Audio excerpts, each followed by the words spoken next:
ঢাকা দক্ষিণ নগর ভবনের মূল ফটকের সামনে এবার মঞ্চ বানিয়ে ব্লকেট কর্মসূচি পালন করছেন ইশরাকের সমর্থকরা। সকাল 11টা থেকে শুরু হয় এই কর্মসূচি। দাবি না মানা হলে আগামীকাল আরও কঠোর কর্মসূচির হুঁশিয়ারি দেন তারা। ওয়ালটন আবারও মিলিয়নিয়ার অফারে ওয়ালটন ফ্রিজ কিনে আপনিও হয়ে যেতে পারেন মিলিয়নিয়ার।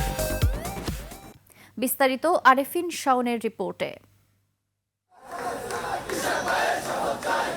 ইশরাক হোসেনকে মেয়রের দায়িত্ব বুঝিয়ে দেওয়ার দাবিতে টানা চতুর্থ দিন এসে তার কর্মী সমর্থকদের ব্লকেট কর্মসূচি।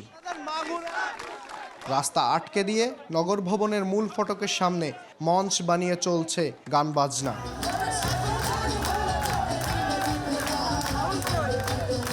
সকাল 11টা থেকে ব্লকেট কর্মসূচি শুরু করেন আন্দোলনকারীরা। এর আগে থেকেই জমায়েত শুরু হয় তাদের।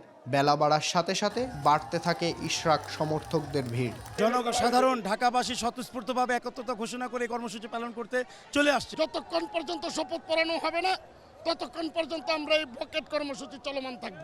যে পর্যন্ত শপথ গ্রহণ না করাবে আমরা এই রাজপথ ছাড়বো না ইনশাআল্লাহ। ব্লকেটের কারণে নগর ভবনে এদিন কোনো কর্মকর্তা কর্মচারী ভেতরে ঢুকতে পারেনি। ব্যাহত হয় নাগরিক সেবা প্রদান। দাবি না মানলে আরো কঠোর কর্মসূচি পালন করার হুঁশিয়ারি তাদের। না মানলে আমরা একটা পর্যায়ে এই সরকারের মুখোমুখি দাঁড়াতে বাধ্য হব। আমরা কালকে আরো কঠোর আন্দোলনে যাব। এর আগে শনিবার লং মার্চ কর্মসূচি পালন করেন তারা। এত কিছুর পরও সরকার থেকে কোনো ইতিবাচক সাড়া পাননি ইশরাক সমর্থকরা। আরেফিন শাওন, 21 টেলিভিশন, ঢাকা।